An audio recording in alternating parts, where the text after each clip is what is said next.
a keynote address. I would like, however, to meet in the field and generally who have been turning up.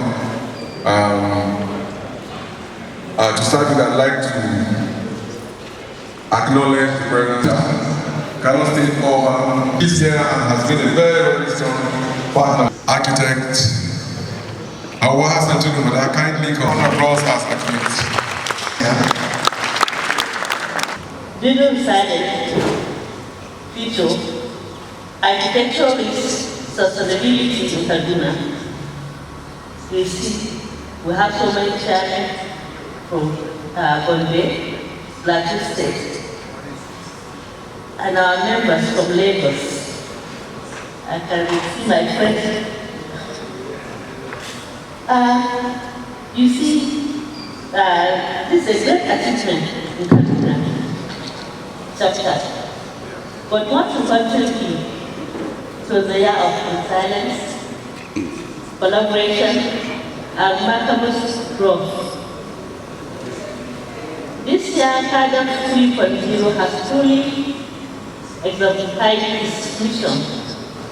We embark on a journey that all times doubting yet. We stand here today having overcome every obstacle in our face. Let's take a moment to look at what we have accomplished today. I can remember yesterday, somebody in the dinner, somebody was mentioning Madam President's achievement to ensure all the 36 states in the Federation have state chapter, and also UK. That's a great achievement. The character, the victory is not only yours, it's for everybody in this hall. To the newest members of our institute and in the team, thank you for bringing fresh energy and perspective. To veterans, thank you for your voice. I want to put one thought. The year behind us was growth and hard work. The year ahead will be growth on our strength of our mission.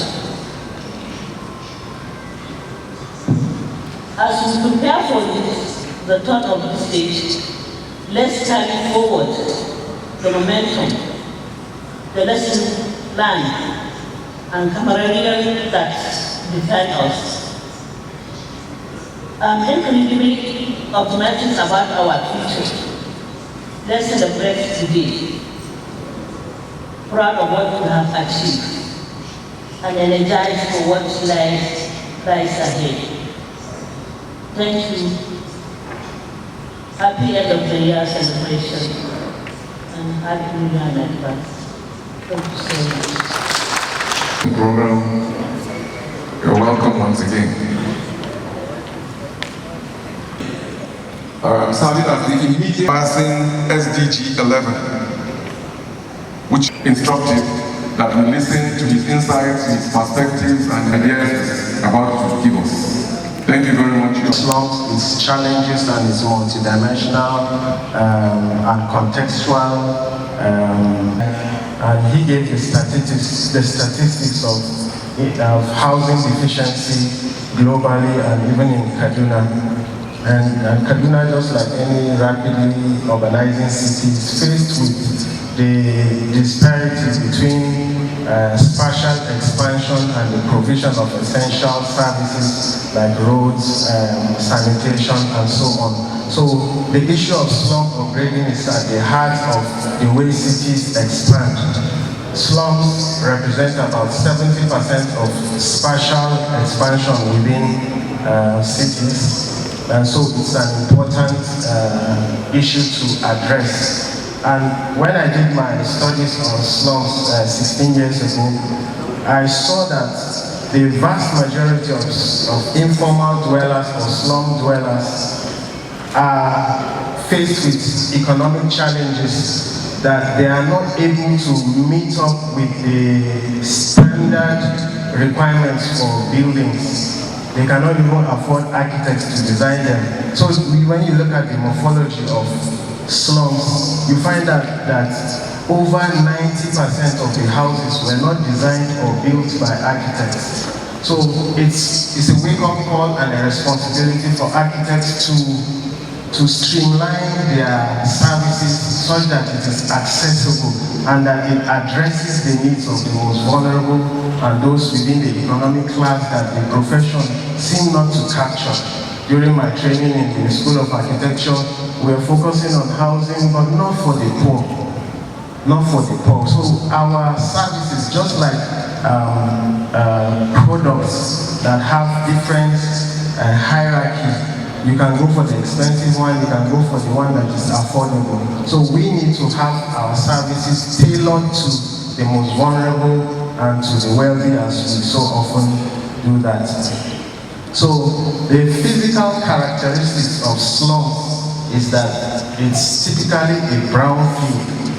The brown field is a color coding that means that the earth is usually bare, stripped of vegetation, narrow corridors, and everything seems to be impervious or hard surfaces because of the way the informality grows, partly due to the land fragmentation and the way lots are sold. Typical classical planning interventions do not reach these slum conditions. And you also agree with me that slum, the notion of slums is that there's inadequate housing, inadequate access to sanitation services and so on. And most of our cities, though they are not slums in quotes, they do exhibit slum-like characteristics. And another important thing about slums is that though it is deficient in this physical and environmental characteristics, it is a hub of social assets. That it is rich in social capital. That people are more interconnected, people are more related to each other, and that's something that we find missing in our metropolitan cities, where there's a disconnect. Everybody is an island of his own. We've lost that sense of community, that sense of collaboration that makes communities come together and resolve issues that are of concern to them. So that is an issue that our modern cities also needs to inculcate. The soul of the city is the fabric of social interaction, and those things are produced when we have spaces that community meet, that people interact, that brings people together, that brings diversity in inclusive spaces. So another issue with slum upgrading is that it's not just an issue of providing these services. Because of the prolonged disenfranchisement, the prolonged economic pressure, slum people that live within slum have exhibited a mindset such that when some of these services are provided, they are not properly maintained, or they are not properly, they are not used to it, or I'll put it in a way that they are used to their blighted conditions, that they can't see a brighter future, and that responsibility falls upon designers to create a new vision of what could be. Because there's this notion of a tunnel syndrome or ghost walking, where they are not even aware of how dirty or how unkept environments are. So it becomes a mindset. So apart from interventions, you need capacity building, you need to create vision for the community to see beyond their circumstances. So that's part of governance. So, and then we will also look at how that that slum environments or informal environments, and it goes back to the way settlements emerged in the past, is that we live essentially outdoors. Most of our activities, our events, our social interaction is outdoor. We are an outdoor people. And so it's housing is not just about shelter. It's beyond shelter. Housing is about dignity. It's about security for the future. It's about access to tenure, that assurance that you have stability. It's about stability. So housing, one of the first lectures we did on housing in the School of Architecture is that housing is beyond shelter. And that's our responsibility as architects, to see and make environments more conducive, just like what the SLAM president mentioned, that it's about how we curate our environments to be sustainable, to be inclusive, and to be workable, to be livable. And there are measurable indices that relates to that. So I would just like to introduce the International Federation of Landscape Architects. I'll share why that's important. It was founded in 1948 in Cambridge, England, and it's the body that represents the global landscape collaboration with the UN agencies, UNESCO, and next slide please. Also attended COP16 in Colombia that talks about biodiversity. And the important point I want to stress here is that there's a secularity global professions.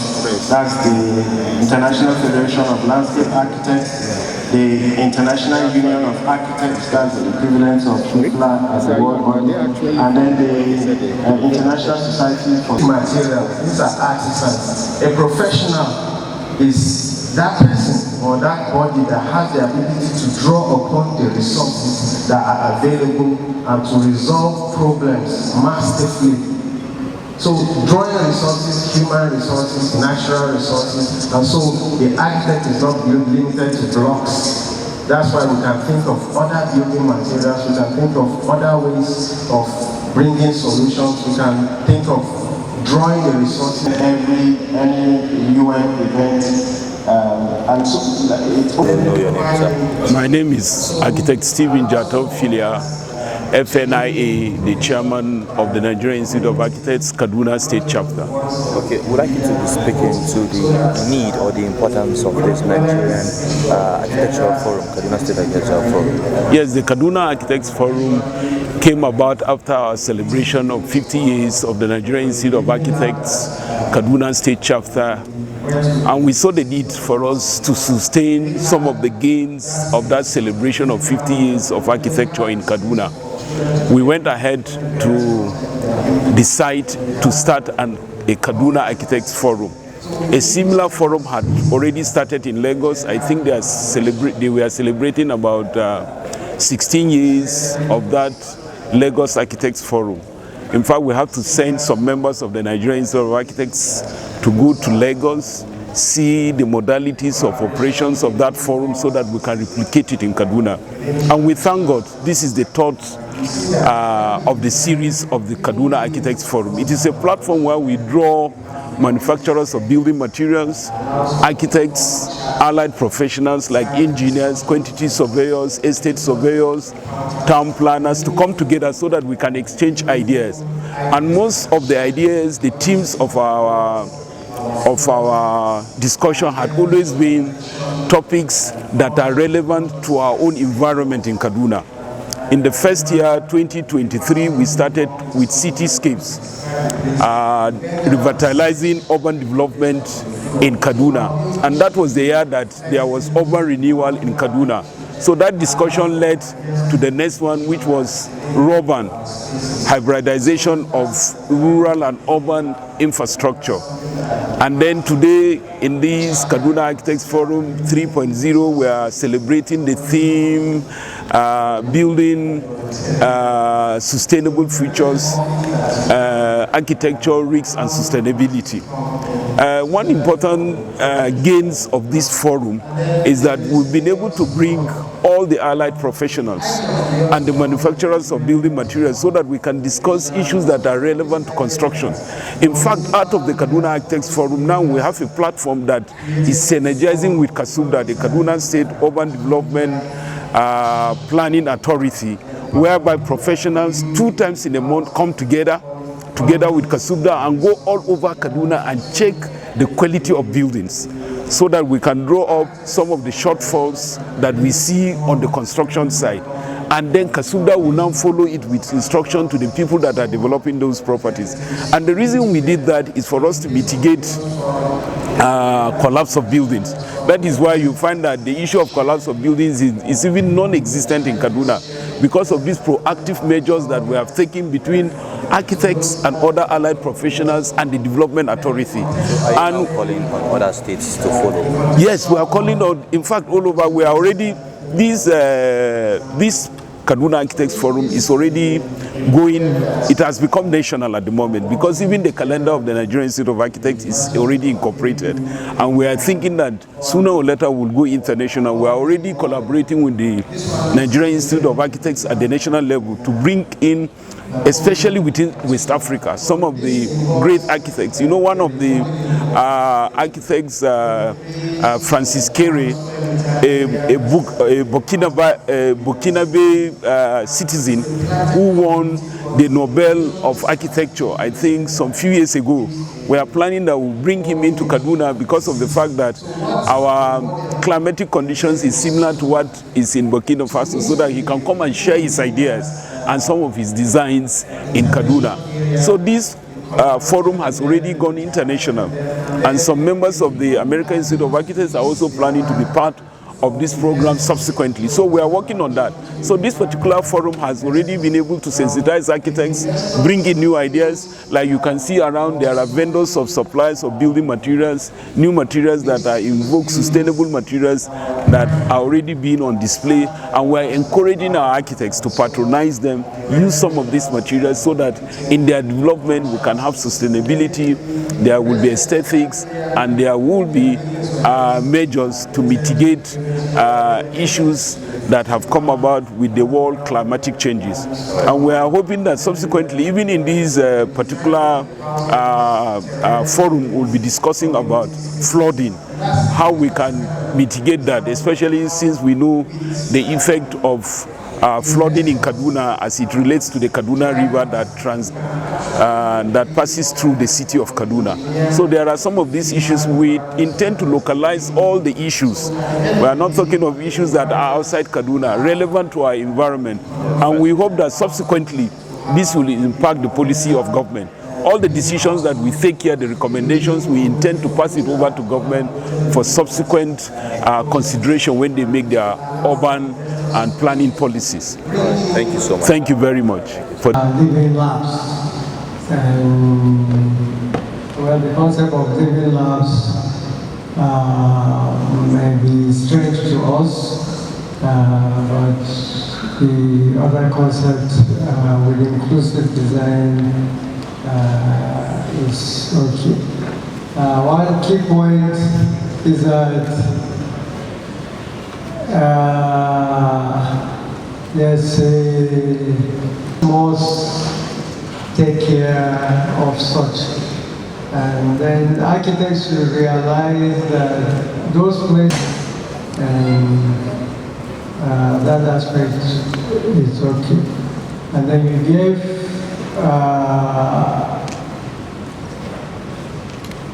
a suggestion that architects should try to present their services to those people because they don't have the economic power. I think the NIA had tried this.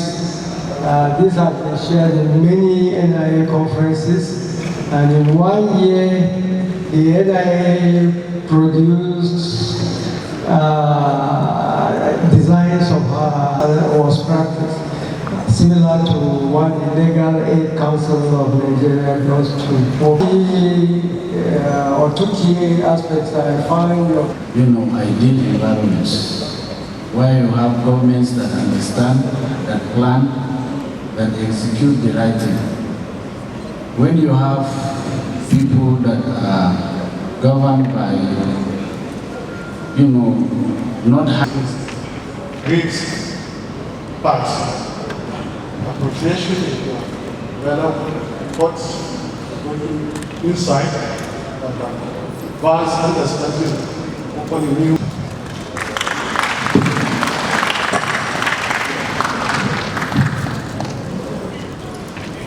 Kadaf 3 points.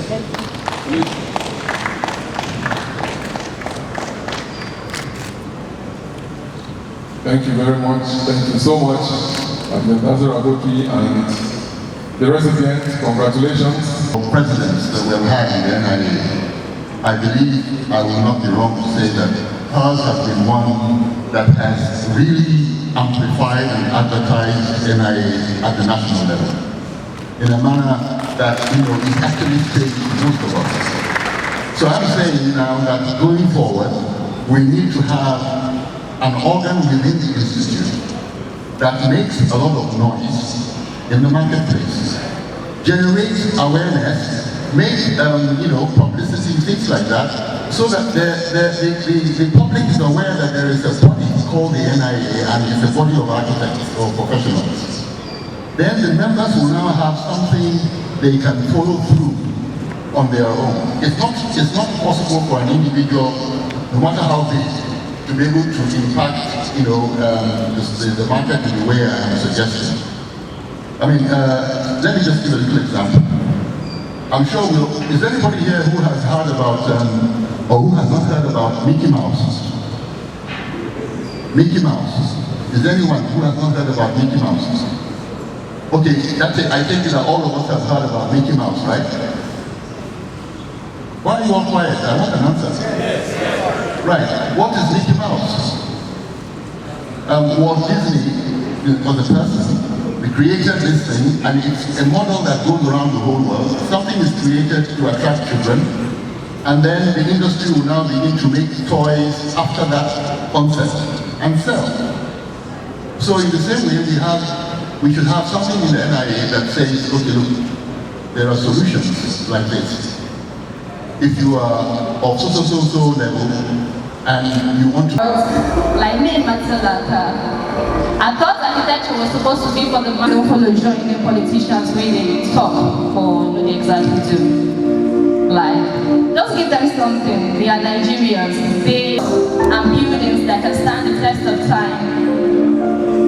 Like, why do we have almost sprouting through every corners of the building these days? Like we have young architects not being potentials by telling them to wake up to reality. Models cut corners, cut stuff into their pockets. People sleeping there. If you ask me, go crazy and crazy empathy. More structures be raising a future that we're trying so hard to build. So let's unlearn to relearn by taking it battle after battle, generation after generation, by asking each other, how are you building it? Let's excuse Genesis, the Gen Alpha, the period,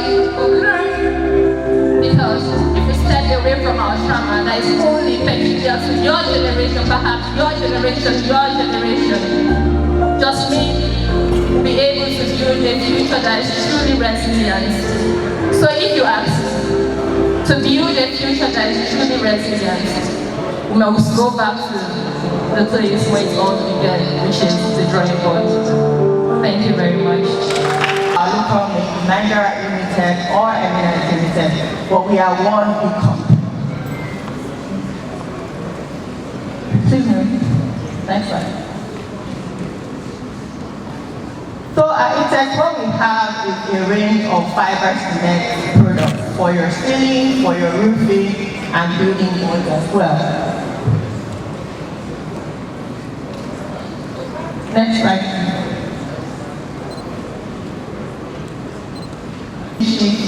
ceiling board or a building board. What I am offering you is the ability to specify a material, watch them supervise the installation of the material, and go to bed. I'm sure none of us want to be architects where you have supervised the building and 2 months down the line, the client is calling you saying that, architect, that thing you did for me has broken down, the ceiling has caved in. So all we are offering to you simply is peace of mind. If that's all you take today, just take out Architect Nigeria equals to peace of mind. We want to thank you very much, and we look forward to a long...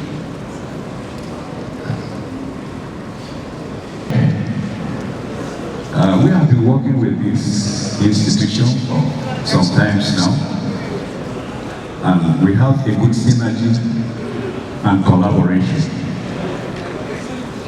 So it is always a pleasure whenever we are called to have a presentation with NIA, because it's a key section.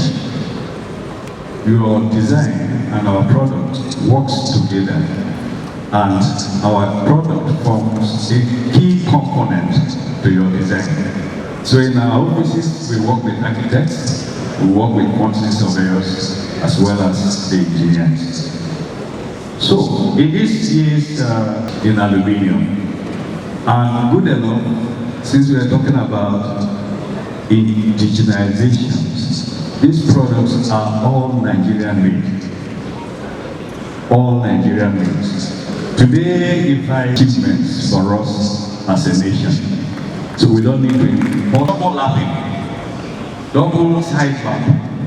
These help to reduce leakages whenever the slopes are not good. Meant the singular, but in such case, the length should not be more than at least cope. This lead cope is actually architecturally designed. It's a new form of having it in aluminium. It's lighter. So the all designed to meet the innovations. The world is moving, and we have to move as well. After corrugation, we call it Metra 1000. The effective width of it is 1 meter. Now, based on the financial situations, I'm looking for options. We give varieties of thicknesses. The Nigerian Institute of Architects, this is presented to you. Interiors. Propline. Since 2010, Propline has brought again in the Nigerian market. For over a decade, we have dedicated ourselves to becoming the foremost experts in providing world-class interior solutions. Our foundation is built on roller blinds and curtains, both motorized and manual. We provide a perfect plan of functionality, aesthetics, and cutting-edge technology to manage light and privacy in any space, from corporate office to luxury homes. Our expertise doesn't end at this point. We are also your trusted source of luxurious wallpaper, premium quality wall-to-wall carpet, and exclusive decorative and soft furniture items. After years, we have successfully delivered our premium products and service across Lagos and Abuja, building a crystal clear reputation for quality and customer satisfaction. And now, we are excited to announce that it's time to our next major step. Propline is moving to Kaduna. To become a part of Kaduna design and construction community. And that's why we are pleased to announce that we will be collaborating closely with NIA Kaduna chapter. We look forward, thank you. We look forward to working hand in hand with you, all of you, to bring vision, quality, and luxury to every project in this great city. We are Propline, we are here to serve you. Thank you. We present to you this Partner Appreciation Award given to you Propline because you are here. We do really appreciate more to come, inshallah. Thank you very much. PNI. As we now call her Star Sister Aramanta, meaning happiness, bliss, lucky or fortunate, with the origin from Arabic Sa'ada. With cultural significance embodies wishes for their child to lead a joyful and pleasant life, associated with qualities like leadership, independence, and confidence. For over 4 decades, Architect Adeni has been a transformative force in the architectural world, leaving her mark on iconic projects across Nigeria. And the second female president of the NIA, the Nigerian Institute of Architects. She is not just a leader in her field, but also a peaceful role model, particularly for young people. Thank you. Hannah is a beautiful daughter of one of our architects. Can you please clap for her again? When I met Hannah, I said, okay, what do you want to be? She said, a businesswoman. So that's smart, but I told her, you can actually be an architect and a businesswoman. Please let's clap for Hannah. Also told me this is not her first Kadaf. Hannah, you want to tell the architects what you think of Kadaf? I think it's very interesting and I like it very much.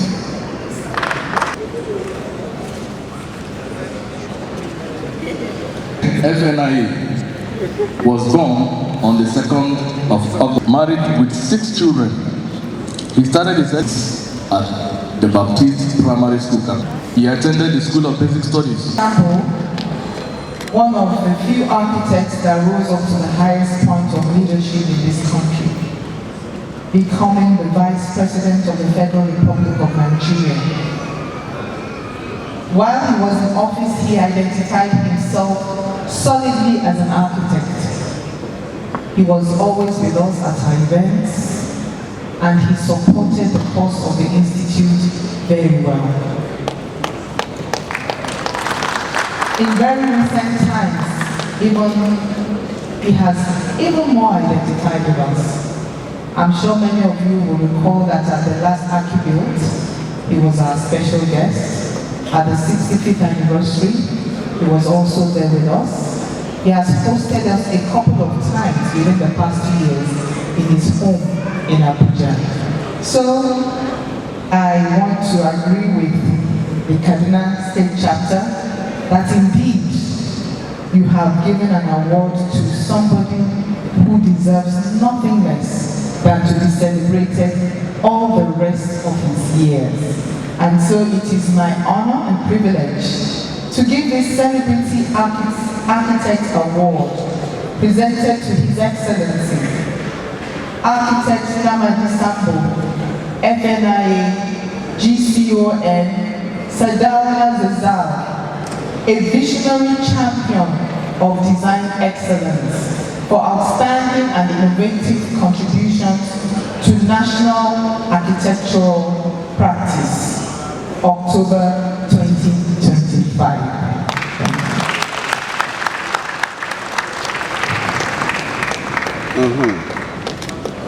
Again, he must get this picture.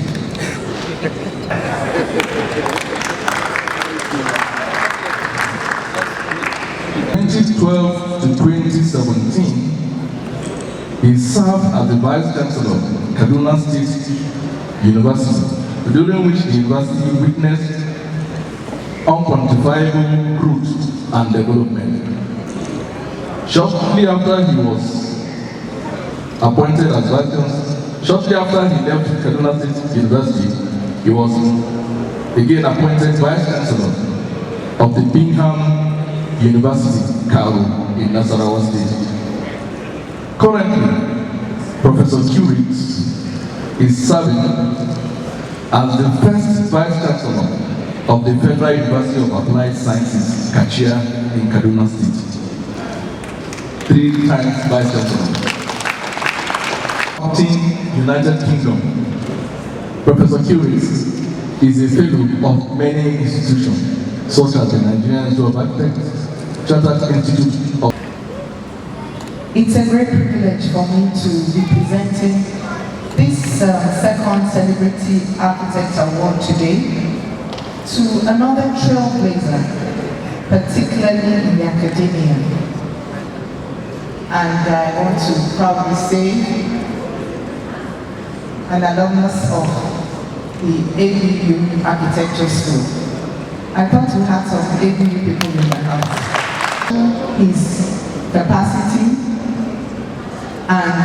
also the fact that what most people have not been able to do, he has done.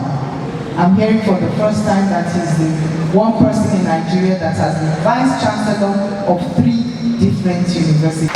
Second in the whole world to have done such a thing. What a great achievement.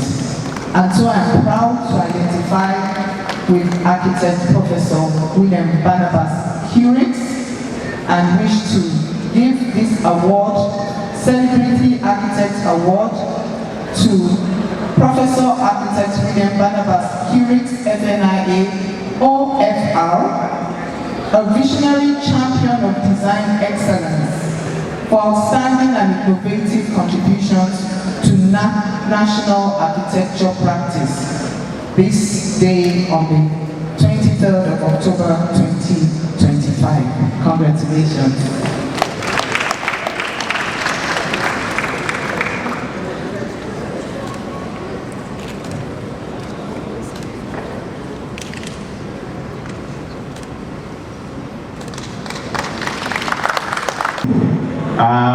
This is a part of the teaching or this lecture series that addresses everyone, not specifically referring to Kaduna architects or Kaduna environments alone, but we'll try to do this to help grow ourselves, train ourselves, especially the young ones, and positioning ourselves where we ought to be now and where we want to see ourselves in the nearest future. So 3.0 is a continuation of this series. You know, 1.0 we need a bit of trying to understand how our offices should operate. We look at structure, networking, how you should emerge and grow and cleanse. We try to narrow down about leadership then, and so that fundamental reevaluation of our operational and philosophical methods needs to be considered. We need to start looking inwards, outwards, all at the same time. Why I love architecture and I love architects is that they are mere representatives of the Almighty, because you must be able to see now, you must be able to see tomorrow, and even see the results of what tomorrow will be given out to the people yet unborn. So, our topic this series of looking at the future and see how much we can stand strong demonstrates that the business case for cultivating architectural intelligence is overwhelmingly positive. We are moving forward and we need to think about everything at the same time. Because people think that when it's about resilience, you're only talking about the structure as it is in terms of how safe or how you can work against the wind, the water, and all the environmental factors.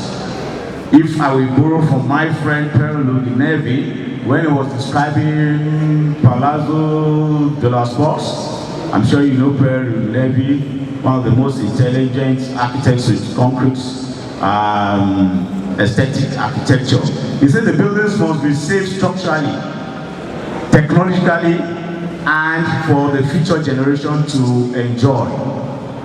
That's what he was already talking about, sustainability and resilience, even way back then. So these are the masters of architecture that saw the future in his words.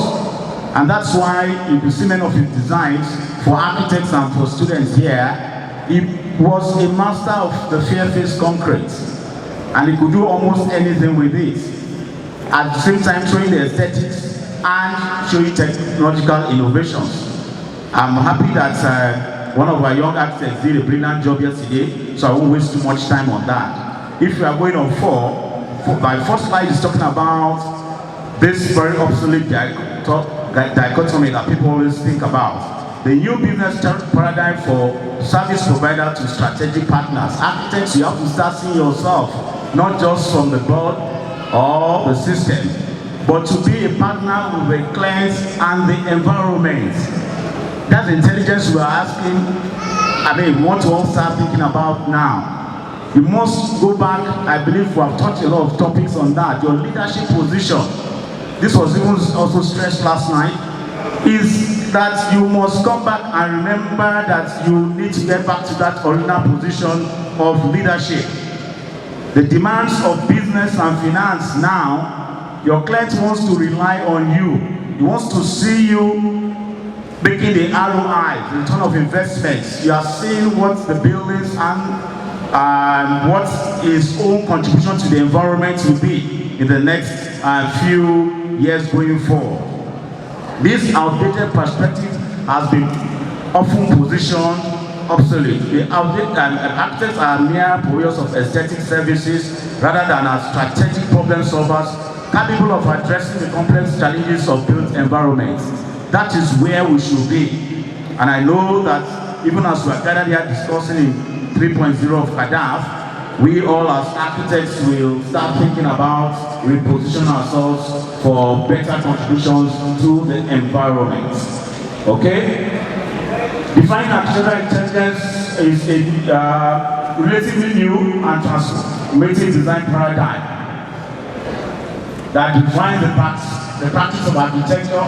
It's called the System Intelligence AI, and instead positions technology as a tool within a broader, more sophisticated system. Artificial intelligence emerges AI human-centered design, sustainability, and digital technologies such as building BIMs. Presenting your name, sir. My name is Architect Muiwa Ige, a fellow of the Nigerian Institute of Architects. Based on what you said, what can you say concerning all the event that is taking place now? Well, first and foremost, I must commend the Kaduna chapter, most especially the chairman and his executive, for putting together this wonderful program, Kadaf 3.0. This is the third edition, and it's been very successful. A lot of architects have attended this event from across the country, and the theme of this program is building a resilient future, and basically that is asking us architects, what are those things that we need to do for the future? How do we build a resilient future, not only for the practice, for sustainability and for safety? How do we use this theme to drive in the knowledge that we must begin to plan for the next quarter century? The last 25 years in the year 2000, or the 21st century has gone. Now we're moving into the next quarter century. So where do we see architecture going by mid-century, 2050? It means there's a lot of work for us to do. And so I must commend Kaduna State Chapter, the chairman, Architect Philia, and all the members of the executive, as well as even Madam President of the Institute, Nigerian Institute of Architects, for glorious attendance. I was quite happy that we also had students present here, students from ABU, from the Kaduna State University and the Polytechnics, and it's been a good turnout. And the takeaway for me is that we need to go back home individually and collectively to ensure that as we practice, as we share knowledge, as we take ownership of the built environment, we also carry along our clients and the entire citizenry. Again, it's all about advocacy, and that's what we're doing. The hotel and some bank from the lower floors. But that something can be done whereby we can have another building which has little less than all that stuff, that material plants and all that. Ecliptical. Why did you escape me? That was the word that was used there. So that's how the building is. Several things to learn about this building. But yes, stop there, please. When you are is part of the design. What is that crane structure for? It's part of the building foundation. In fact, our lecturer took time and explained how it was all implanted. That thing you are seeing there that looks like the structural engineer was there to explain even the design of those foundations and time concepts so that you can read that up. I'm trying to get to the site plan. Good, straight. So you see those three structures there. The main building, that's the blue one. The other one that is sat there is always the story. Someone hears and someone tells. Tell it clearly. One of the things that pains me a bit in Kaduna, in 1990 when I joined Habitat Associates, thank God my chair was my cubicle mate and taught me how to calm down. I'm not as calm as him, but he helped me for 10 years. I was sitting by his side, but all he was doing was I should calm down. So I've tried, but you know what it is. Now, I was told... And appreciation and congratulations.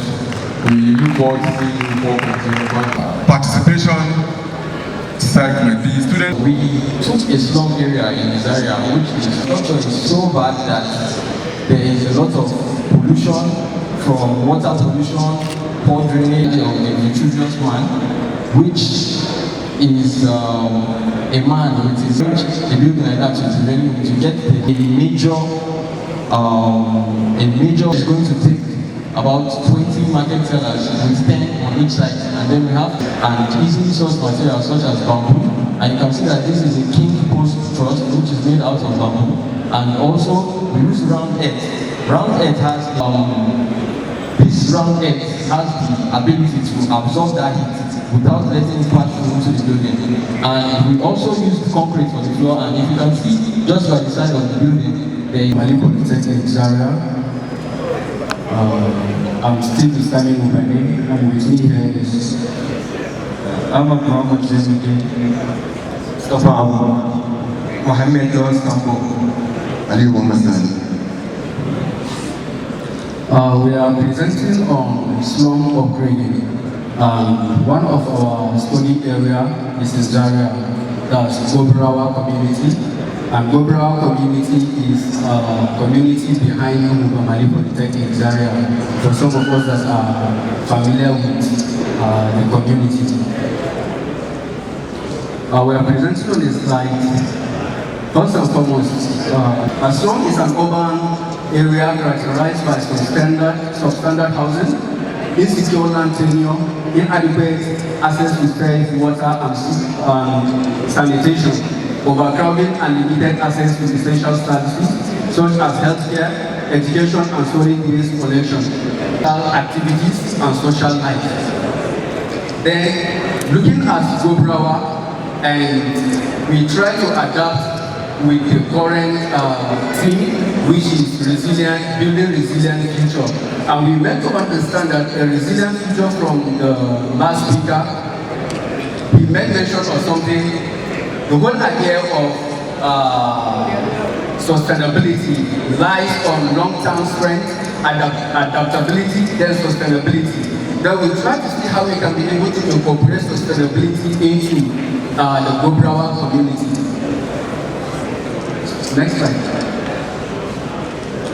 Next slide. Next slide. Next slide. We need to upgrade all these slum areas. The reason why we need to upgrade these slum areas is one, electricity, healthcare, and education. We have the public health benefit. Next. We have the economic inclusion and productivity. We have social stability and reduced crime. Next slide. We have the urban resilience, environmental sustainability, land fiscal benefits for cities.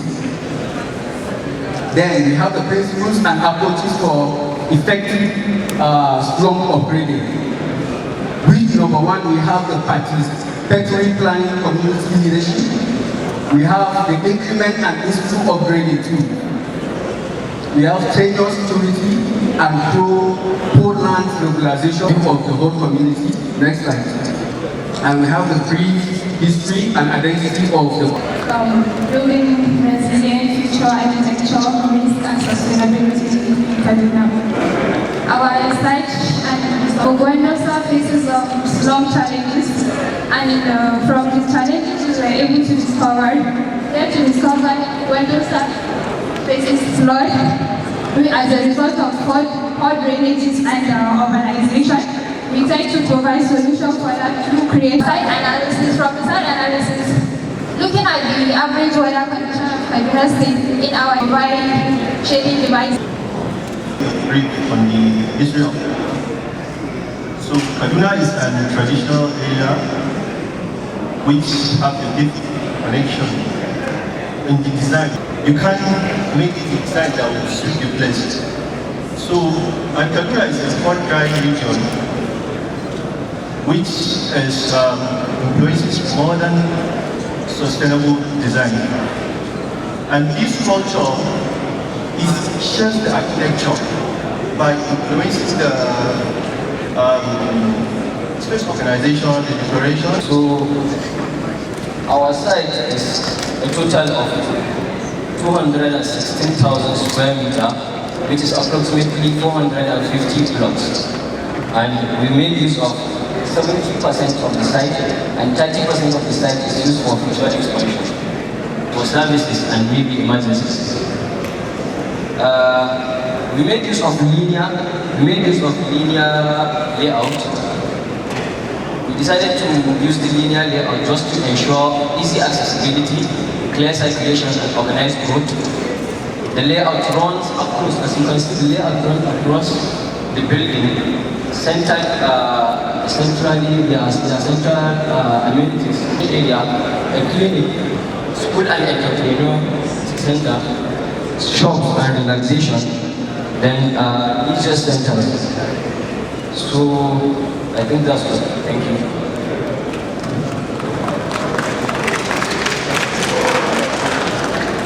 Good afternoon, everyone.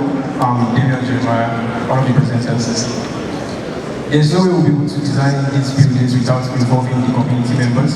So we had a physical interview with them to ask them how they like their designs to be.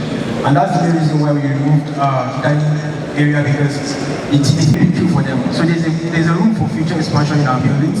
And one of the materials we chose to use is stabilized earth brick.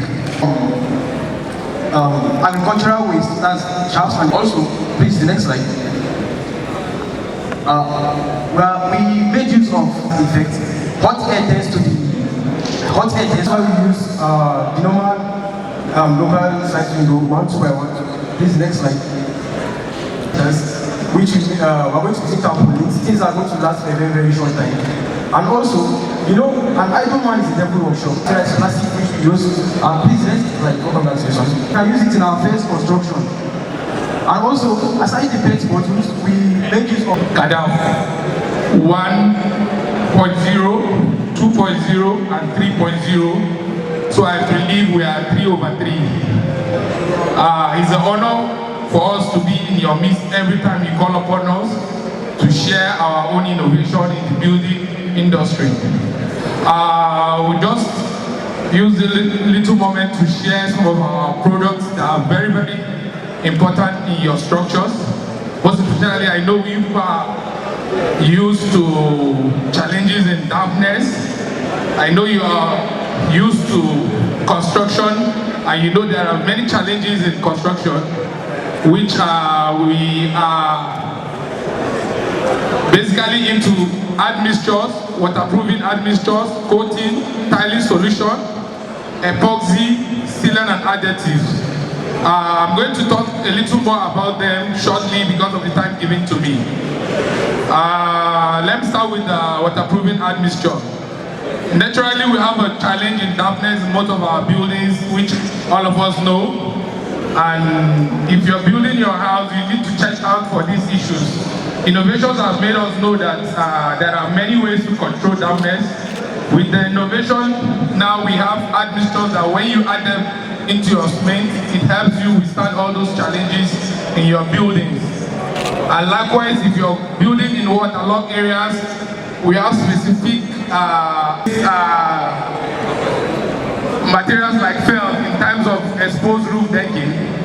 I'm sure most of you are conversant with our products. This product, you use them in replacement of felt, and it has a longevity of 10 to 20 years without challenge. Apart from that, we have flooring solution like the tile adhesive, which you use in tiling. You don't just use the conventional cement because of the challenges you have. But once you use tile adhesive, they have special polymers that allows you to have a durable building that will stand test of time. Apart from that, we have this admixture we call the super latex and the latex, which is good for your maintenance and repair works, which I know that many of you have been patronizing us for that. I hope that after the... Congratulations, and we hope you stay platform with us. Thank you. We are international. We supply to different states and also export it outside. And our granite tiles are good quality, just like I said. The properties are very well compacted because of the stones we selected in order to do our production. So therefore, we want to employ you for your next project. We want to employ you to patronize us because we have exquisite colors, striking patterns, and elegant beauty in our granite products. They are very durable for floors, basically, which will give you a very good aesthetics. Thank you, and thank you very much. Nigerian Institute of Architects and Kadaf 3.0 represented. Thank you very much. This award is presented in appreciation of your continued support to the chapter and to Kadaf 3.0. Landscape Architects of Nigeria, SLAN, appreciation from the part where SLAN are actually just family.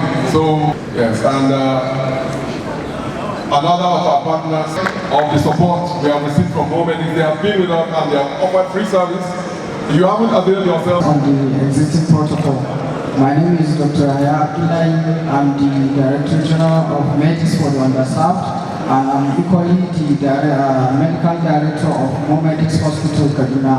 I want to appreciate this important gathering for inviting us once again to this forum, this meeting. Free medical services or partner in programs like this because of emergencies or accidents that may happen. Some did not come with their products yesterday, so today they come in with their products. And some technical people come out from chat.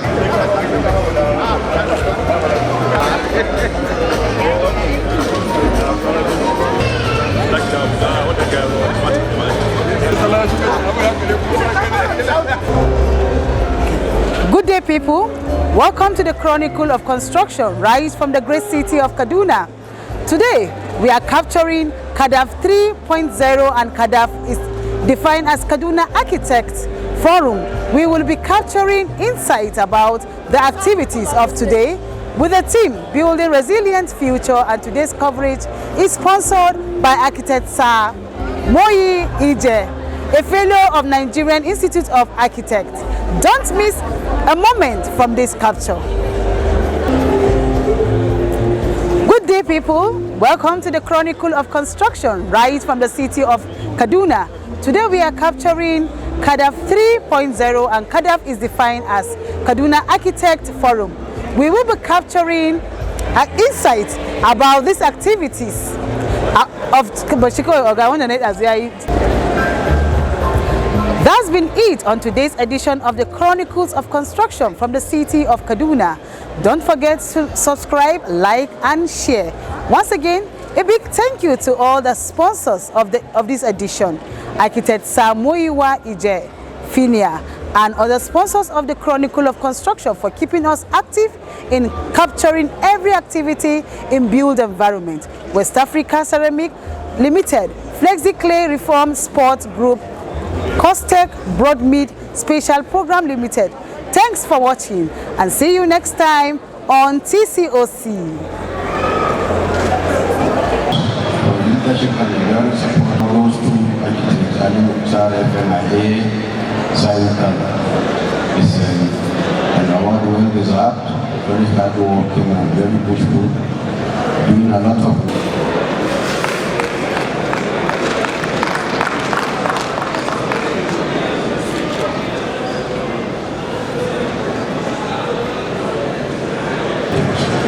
Indeed, the HGS Kadaf is very hardworking and very pushful for the institute, and I think it's an award well deserved.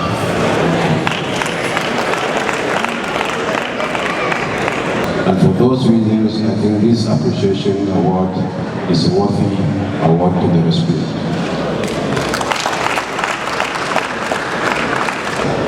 For his enduring leadership and support to the institute, I must say that it is indeed worthy. I personally can recall Architect Solao's pushfulness as chairman of the admissions committee, I think 2015. Yes, I can clearly recall the pushfulness from left, right, and center. He was able to get his memo 100% approved by this because there's a lot behind him to support him to move the institute forward. And I think we need all of our support and prayers. Like it was pointed out yesterday during the dinner, we are stepping into very big shoes.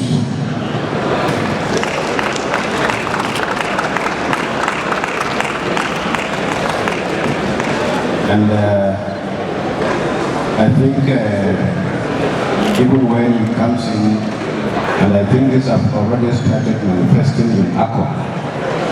And I'm sure some of the already established achievements for this short tenure in ACO must have.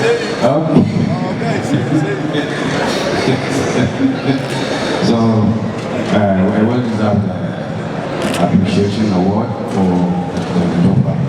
And I think as we call on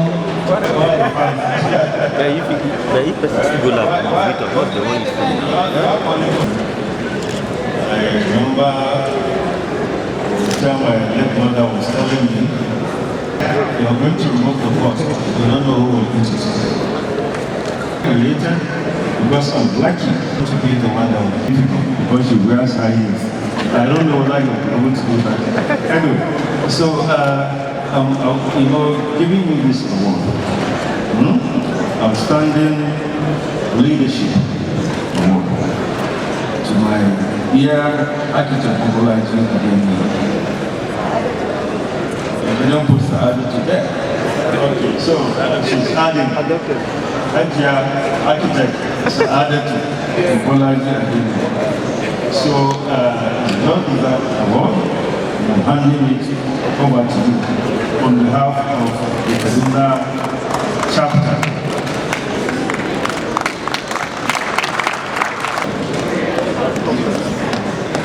Thank you.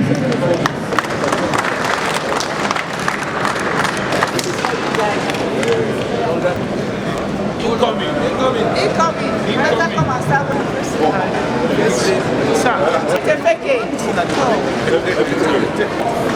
Architect Winter. Just let's walk on.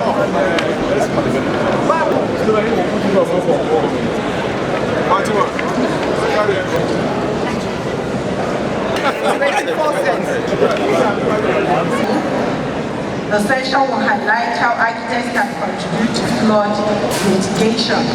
And then we're also going to look at how architects can collaborate with environmental scientists, urban planners, and disaster management agencies.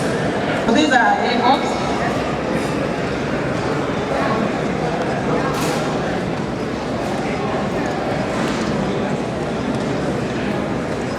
You can actually see, I want to define the types of flooding that we have.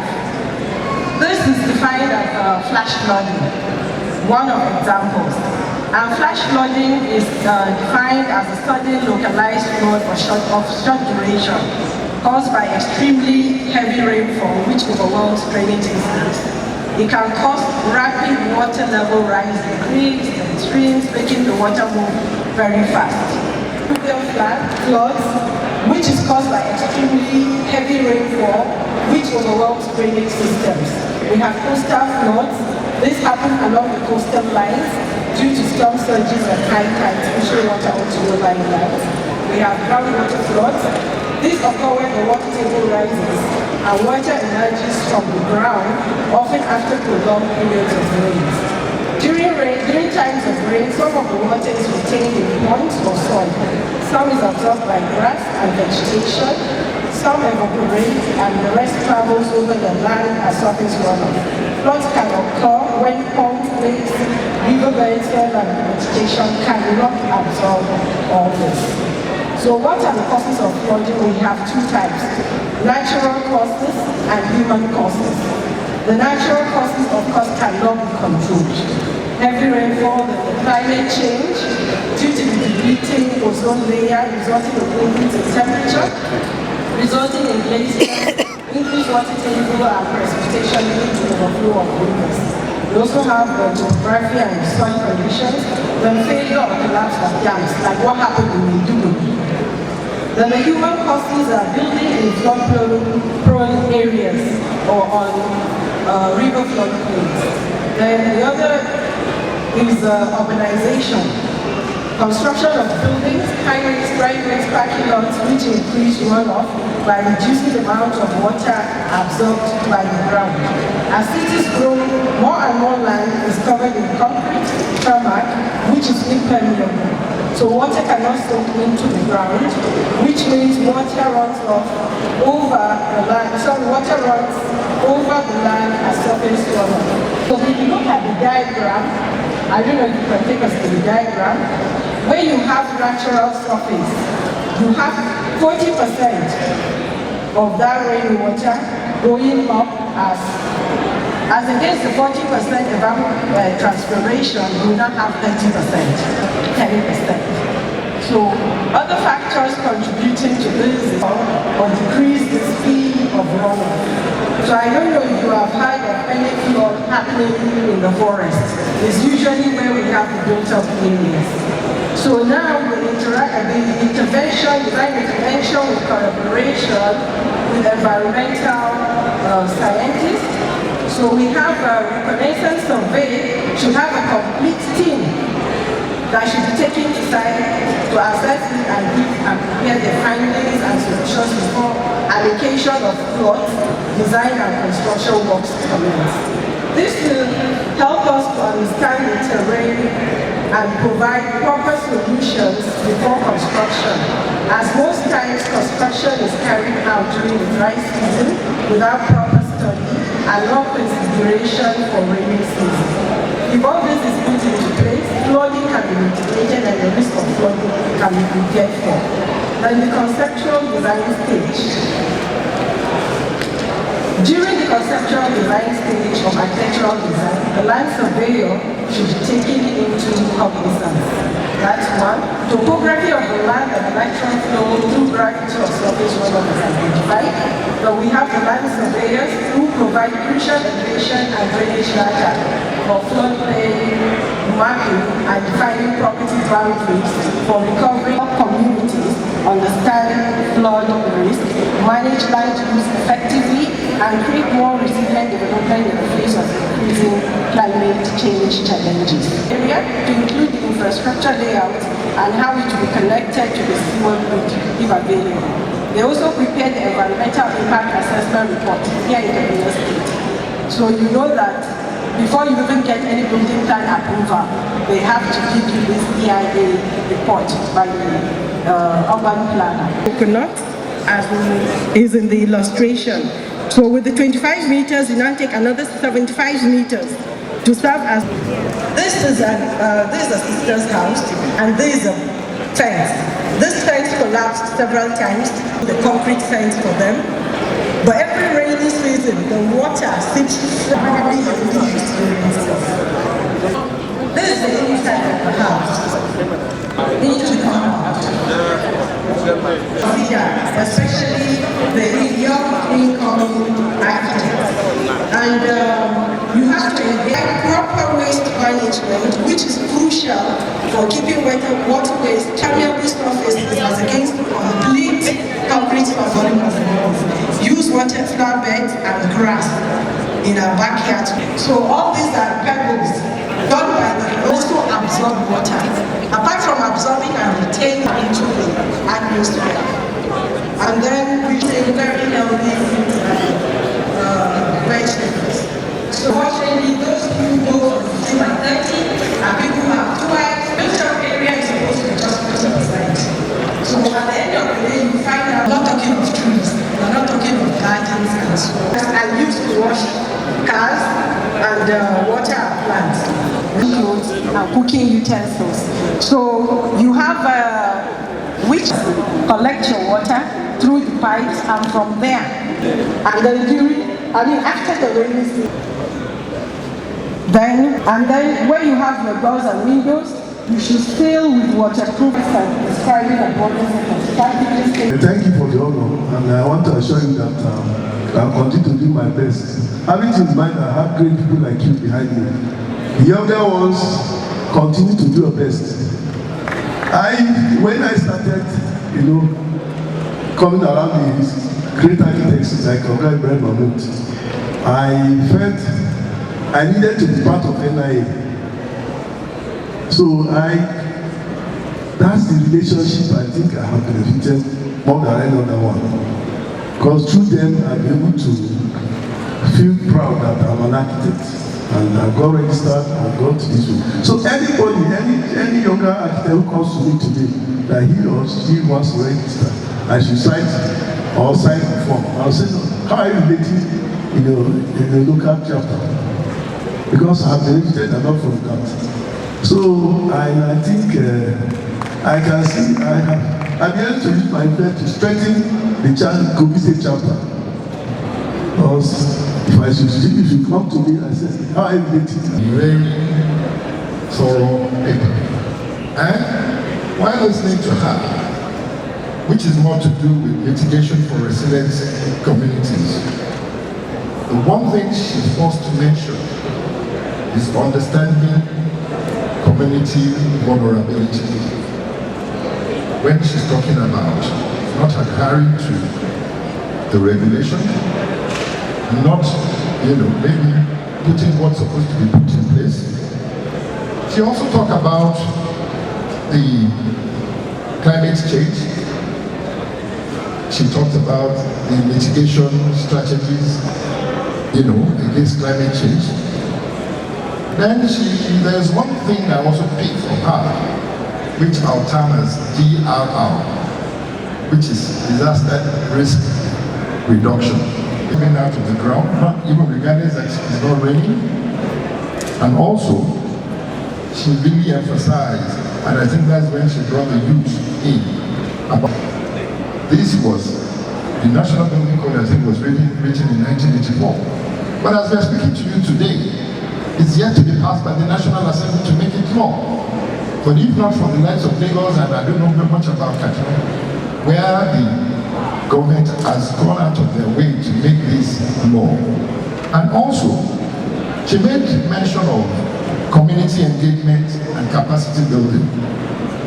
Also, in a paper delivery, she made mention of policy, governance, and regulation, and more or less, talking about technology innovation.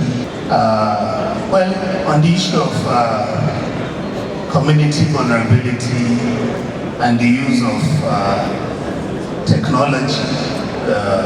technologies such as GIS and remote sensing, to identify,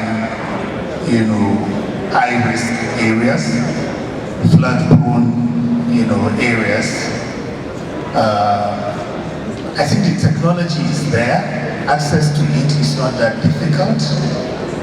In our tertiary institutions, you find that students have picked interest in applying these technologies. Speaking, of course, because from the perspective of, an academic, and if you walk into the library, you see volumes and volumes of that. That's not much to be excited about. What we should be interrogating is how much of that knowledge, how much of that data, that we have, collected by our students, archived in our different libraries, either in the departments or the faculties. How much of all of that information do we actually take and put into issues surrounding early warning systems? Such information can be used if you must live in a flood-prone area. Such information can actually be used, to tell you when to vacate, that barriers that we have to create, which, as I was talking about, the development around the riverine areas should be 100 meters away from the river. So you do that, the first 100 meters should definitely be vegetative. Planting trees, grass, and so on. And we also have a green roof, which some people, I think, plant green, to the balconies and so on. The time is too short, to show or address all these issues. But these are the simple ways. Because you have a big shoulder, not a big shoe. Big shoulder, and I believe like Kadaf 04 will be greater than this. Congratulations.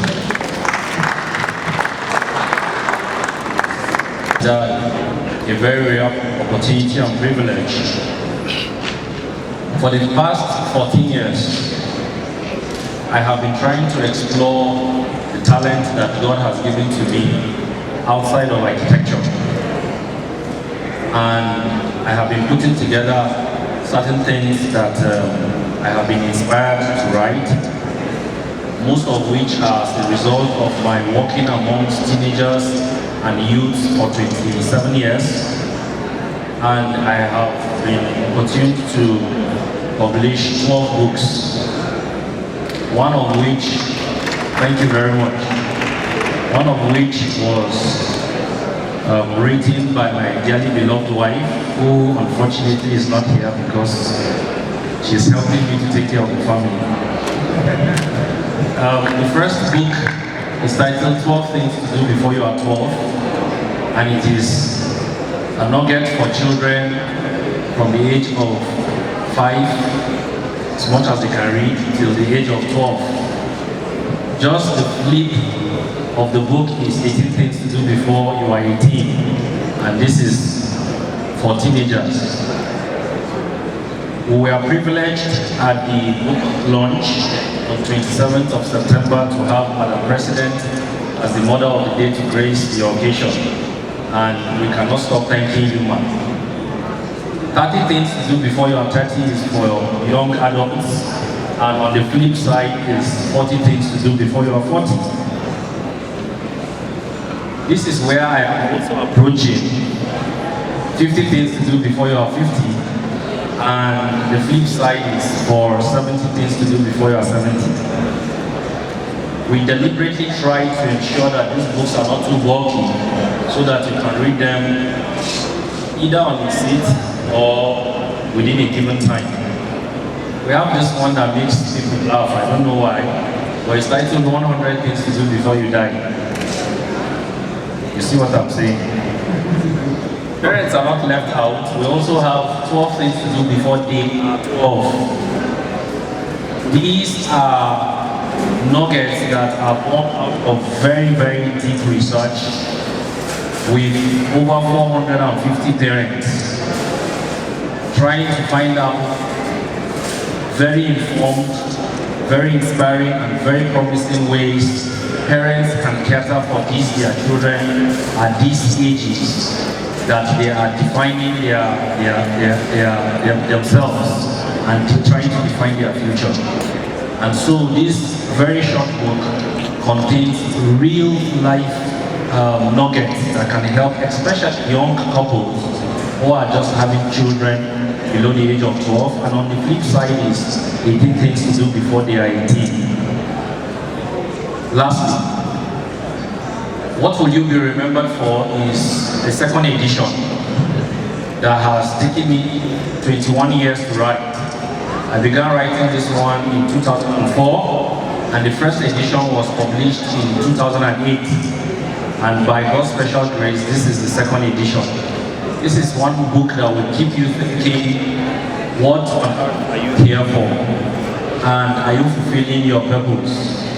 This book has given me opportunity to travel and speak about this topic to 7 different countries. And I promise you that you will read this book and leave a review that will equally bless your own life. Thank you very much, and God bless you. The previous speakers have defined some of the issues. I will just education, prospects for future practices. Now, the issue of sustainability has been defined by earlier speakers. Complex challenges and putting a lot of pressure and demand on the built environment. Now, the solution for sustainability, we have the task to drive a solution for a sustainable environment.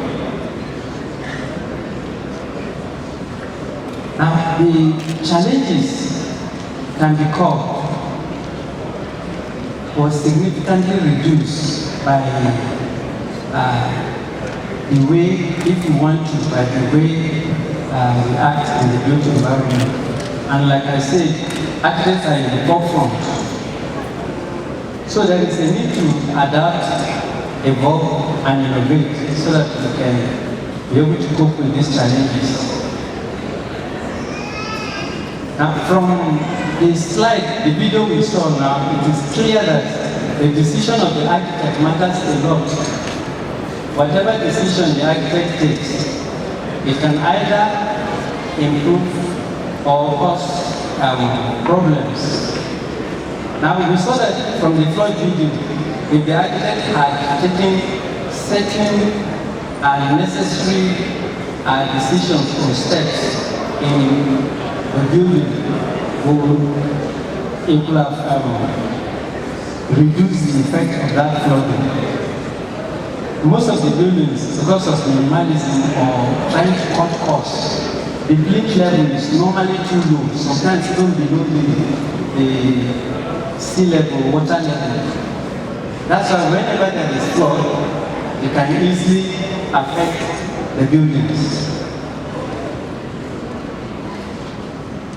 Now, also we need to understand that the quality and direction of our contribution depends on how well educated or how well we educate our future architects. And that's what brings education into it. Architectural education has been evolving and has evolved and has been evolving from the very informal times in the ancient period of Rome, where we learned by apprenticeship. It kept evolving to the structured program. It kept evolving to today that is technology driven. Now, at times the challenge with being too technology driven again is that at times it reduces the creativity of students. We keep arguing with students. They want to do CAD, they want to do this, they want to abandon the hand drafting. There is a lot of benefit in hand drafting. Yes, technology is good and we can apply it. Now, why architecture should mind sustainability is because we know from the statistics that the built environment contribute about 40% to the carbon emission that is causing global warming, climate change, and then it consumes about 30% of the general energy produced, which is not enough. Architecture education is very, very important because the professionals, the architects that practice, or the professionals that practice, pass through the school and are trained. And there are architectural education, there are several elements, very key elements that I will just look at a few. And what affects the type of education that we have depends on the curriculum structure. The structure of any curriculum helps to equip the kind of professionals we produce, and it helps us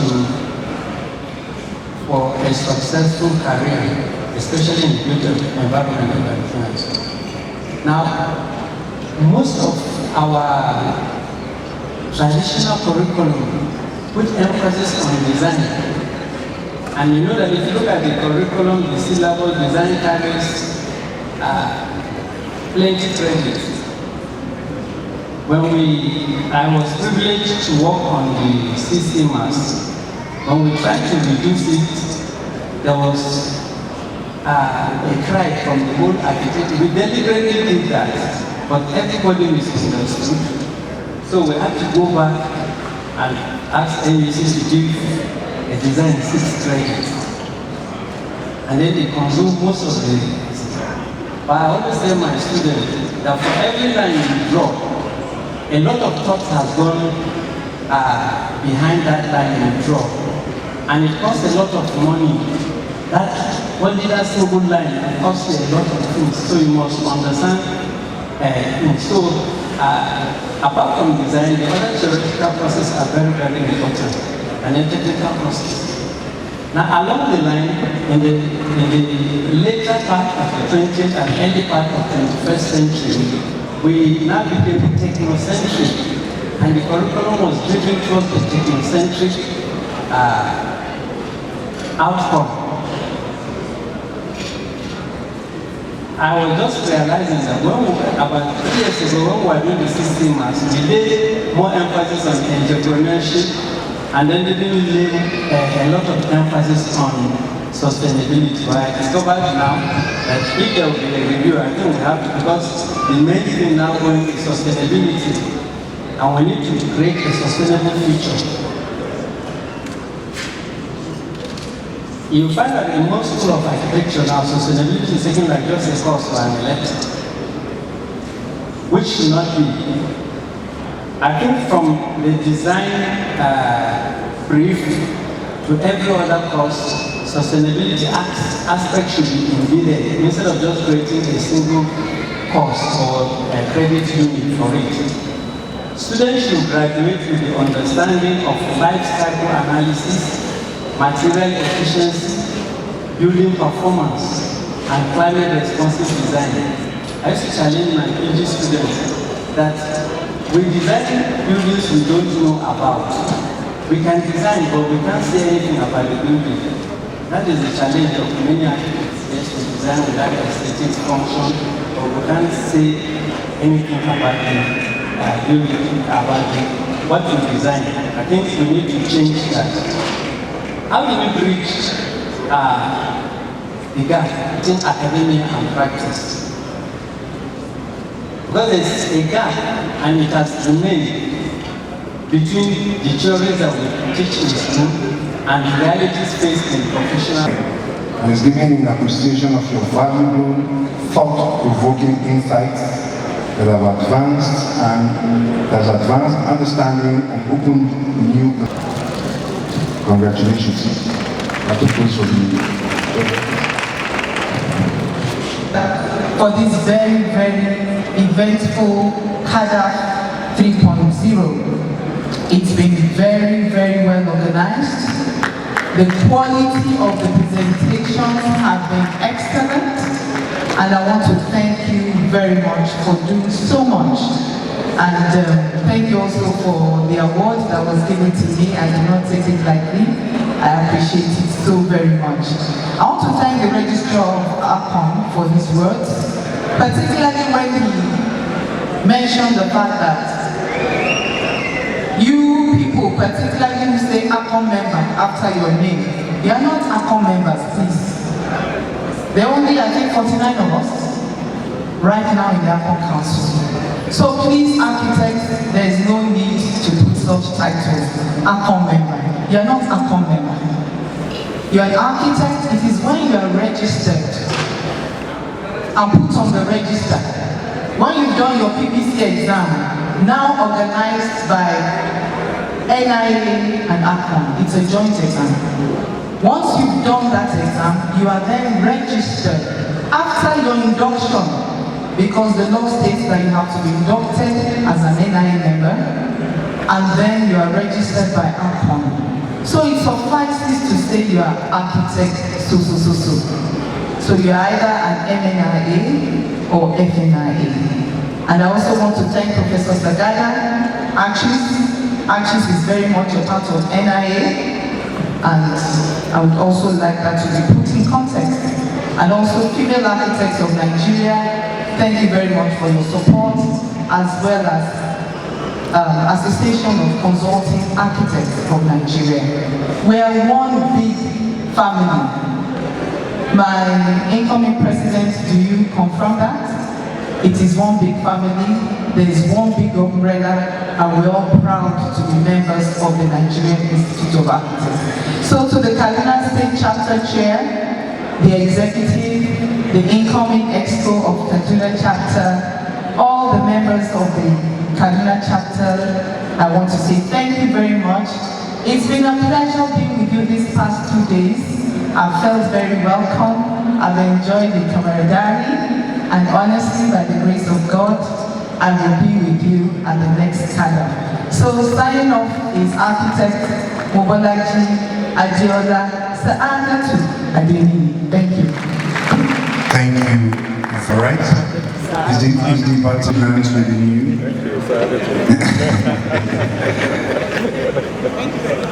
Enough food to go around. So what we'll be doing is supposed to be sitting outside of the tables presently because it's made for them. So please just kindly make way.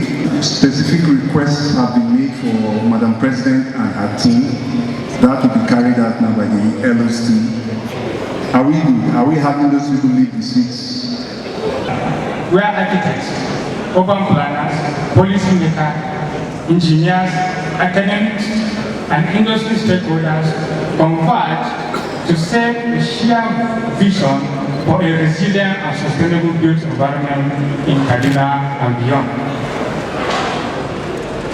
Within the team, building a resilient future architecture, risk and sustainability in Kaduna, the third edition of the forum focuses on reimagining architectural practices as a catalyst of inclusive growth, environmental stewardship, and adaptive urban transformation. Kaduna, being one of the part of northern Nigeria, and most dynamic and diverse city, faces complex urban challenges that ranges from population pressure and informal settlement expansion to environmental degradation and climate-induced risks. These realities compel architects to rethink traditional design paradigms and embrace sustainability, innovation, and resilience as a cornerstone of contemporary practice. Kadaf 3.0 therefore provides a vital dialogue space to generate context-driven solutions that respond to risks while creating opportunities for long-term urban well-being.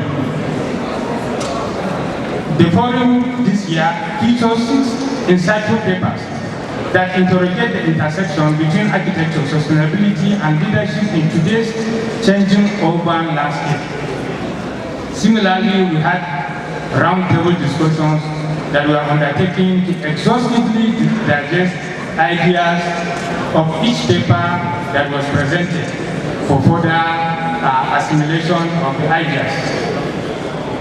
Products presentation were also undertaken by various partners like Amosin, West Africa, Nigeria, Queensway Aluminium, Progline, Chibi Granite, and others. The first paper, Sustainability and Circular Economy, Rethinking Urban Design and Reducing Construction Waste in Kaduna. It advocates a transition from linear to circular building models that minimizes waste and maximizes material efficiency. While the second paper, Slum Upgrading in Kaduna, Participatory Approaches to Affordable Housing, emphasizes inclusivity and community participation as the foundation of social resilience and equitable urban renewal. The third paper, Promoting Innovative Architectural Features in Nigeria, Enhancing Technology, AI and Smart Systems in Practice, explores how digital innovation and artificial intelligence can define or redefine design intelligence, project delivery, and environmental performance. The fourth paper on Mastering the Business of Architecture, Leadership Intelligence, repositions architectural practice within the framework of visionary leadership, professional ethics, and entrepreneurial competence, factors that are essential for thriving in a changing economic landscape. Equally, the fifth paper presented entitled Changing Climate, Changing Landscape, and Changing Thinking, Flood Mitigation for Resilient Communities. It is in this paper that it calls for an integrated flood management, ecosystem restoration, and sustainable drainage system to safeguard vulnerable communities across the various parts of Kaduna. And finally, the sixth paper was on sustainability and architectural education, securing future practices. It challenges academic institutions to embed sustainability principles, adaptive technology, and ethical design thinking into the training of the next generation of architects. Together, these discussions affirm that architecture is not only about aesthetics of structure, but the resilience of society. The built environment must therefore become a living system that absorbs shocks, adapts to risks, and sustains human dignity. In conclusion, as Kaduna positions itself for a sustainable future, urban future, Kadaf 3.0 serves as a call to collective action. Building a resilient city requires collaboration among architects, engineers, policymakers, educators, investors, and the general public. True resilience lies in our capacity to anticipate change, integrate technology, value local knowledge, and implement forward-thinking policies that protect both people and the environment. The future of Kaduna architecture depends on shared responsibility, where innovation is not a privilege, but a necessity for survival and progress. The broad-based recommendations of this forum for this year are with regard to policy and governance, professional collaboration, community and public participation, education and research, private sector and investment, technology and data integration, environmental stewardship. We should therefore lead and let others lead. We need to implement urban greening projects, flood mitigation systems, and water sensitive infrastructure across the metropolis.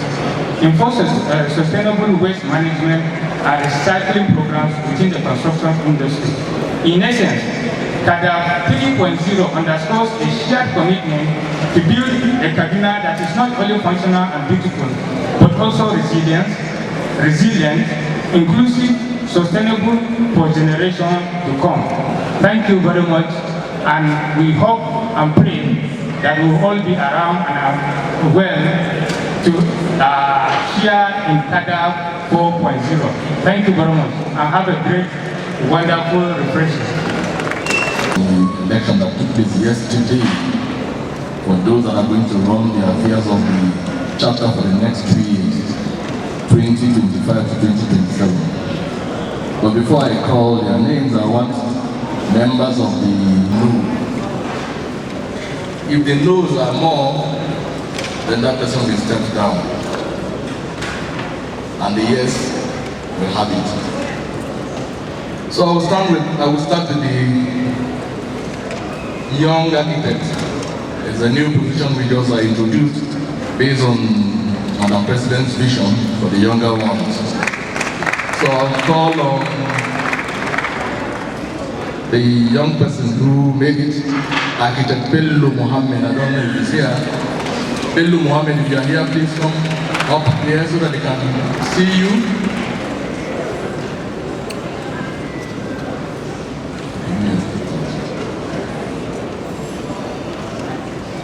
Then we have the ex officio.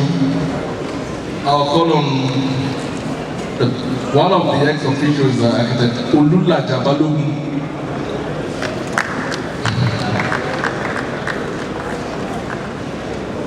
Come up here, a round of applause for him. I also have another ex officio member, architect Oladimeji Adene.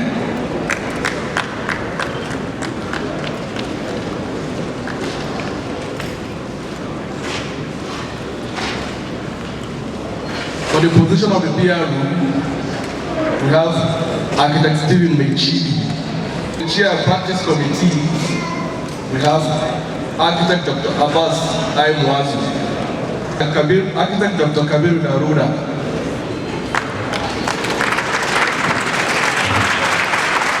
architect Fatima Babachiroma. Position of the treasurer, we have architect Dr. Juliet A. Obaje. We have architect Benga Kobola.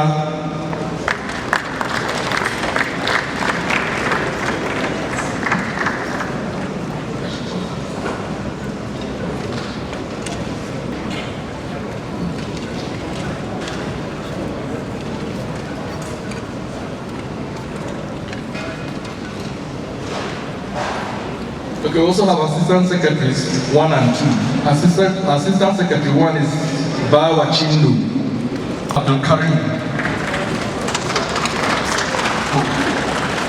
Al Hussein. Okay.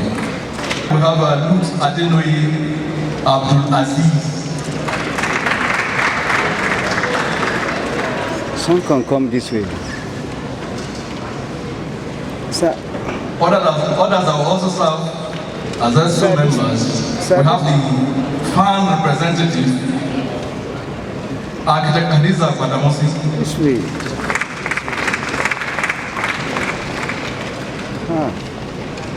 The accolade is also part of them. Architect Kadaf is also part of the ESCO.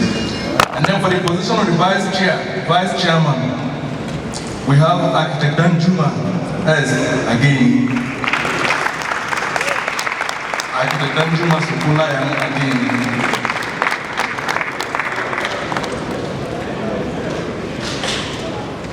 For the position of the chairman, for the first time in the 53-year history of the Kaduna State chapter, we are now having a female who is going to chair the affairs of the chapter for the next 2 years. Please put your hands together for Architect Binta Osman Damani.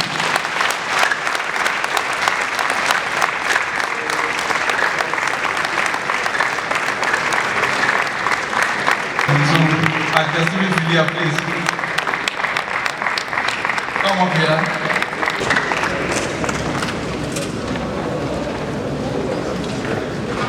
Please stand according to your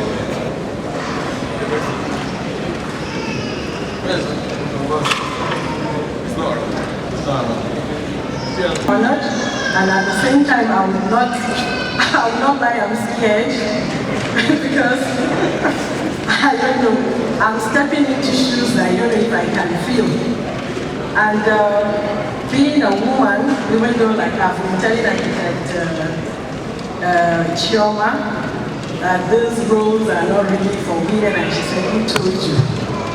Yesterday for the dinner, I'm sure everybody observed, I came in late. I had to go back home after the program here. I had to go back home and cook, finish with my house and run back to Hotel 17 for the dinner. But my consolation is you don't work as an individual. You have the hand, but at the same time you have the digits. So which means the hand is useless without the digits. So I thank God I believe I have a very powerful support system here. So thank you very much. And we've been in NIA with Architect Sam. He keeps saying we are the oldest. So I remember we started when my children were really very tiny. So then Architect Rodey would say, where are the architects? Where are the young architects? And alhamdulillah, they're all grown up and they're all medical doctors now, all of them. So we thank God. All we need is the continuation of the commitment and sacrifice. It's not easy, but we pray that God guides us to uplift and uphold the glory of NIA and Kaduna State. Long live NIA, long live NIA Kaduna State chapter, long live Kaduna State. On the existing protocol initiated by the President, I want to use this opportunity to appreciate the members of Kaduna State chapter, especially the fellows, members, students that have supported us in our assignment these 2 years. I keep telling everybody that in the Kaduna State chapter is a collective leadership thing. It is not something that is dependent on an individual. And all the programs that the vision that we have was a collective vision. And we are very sure that we will continue to support that vision. You can see the example set by Architect Obade. Even when he handed over, it was as if he has not handed over. Anytime I have any challenge, I will just tell him to take over. And that is how we'll be running the chapter. And all the other individuals, everybody is doing his part. That is why there is so much success. People have been congratulating us for Kadaf. And I keep telling them that there are some people that are in these executive councils that have contributed so much, not only their time, but even their money. I even introduced one of us to Madam President. I said, please thank this architect. He's been the one that has been all these IT gadgets you see here, and individuals are taking the responsibility of providing it for us. So all I can say is thank you very much for supporting us. And we'll work tirelessly, we'll continue to work tirelessly to ensure that Kadaf continues. And my prayer and vision, which I continue to share with the ESCO even before I leave, is that we want to make Kadaf an international architects forum where architects from all over the world will come to Kaduna, so that we can not only celebrate international architecture, but even our own local architecture. Some few weeks ago, we were in Zaria, we met the emir, and he was very elated when we proposed to him that we want to come to the palace to hold a workshop. And incidentally, where architect Namadi Sombo, the former vice president, was an edifice designed by architect Peter Namadi. So even as we went there, everybody was celebrating her. And I have no doubt that soon there will be an invitation that will be going out, because I already see the emir turbaning her as the architect of Zaria Emirate. So thank you very much for supporting us, and I can assure you Kadaf 4.0 will be better than Kadaf 3.0. That one I'm very, very sure. And with your cooperation, we will even surpass our expectations. And I want to also use this opportunity to thank the senior fellows, the former minister that has been with us throughout this event. Madam President, we just love you. And anytime we're having any program, we will be sure to invite you. And you will always be our mother in Kaduna chapter. Thank you, Madam President. Saadatu, Gatam Mata, Saad Mata, Nakuma Gatam Mata. Thank you, Ma, for taking all the time. Thank you very much. Thank you for this opportunity and privilege.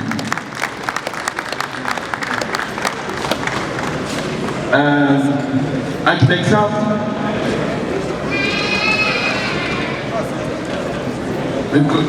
vote of thanks. We should have a vote of thanks. Vote of thanks, Architect Obade, can you give us a vote of thanks? Please give a clap to this for our chapter, Architect Samuel Obade. Thank you very much. Those are the silent patient waiting for Madam President. Inaugurate the rest of your council executive. So you put your right hand up and say after me.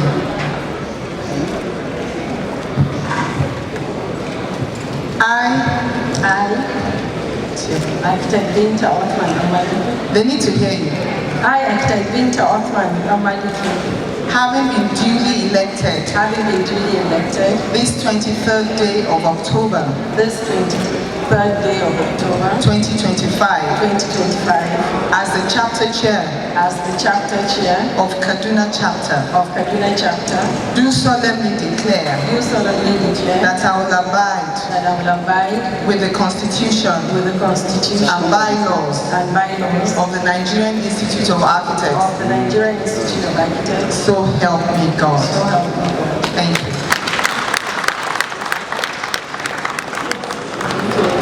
The Constitution of the Nigerian Institute of Architects. And the bylaws. Of the Kaduna State chapter. So help me God. So help me God.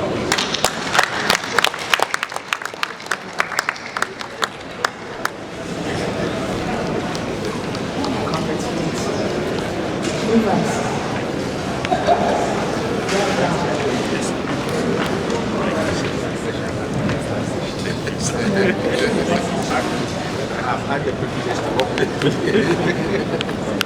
Thank you, sir. Thank you, sir. Ladies and gentlemen, I present the incoming chair.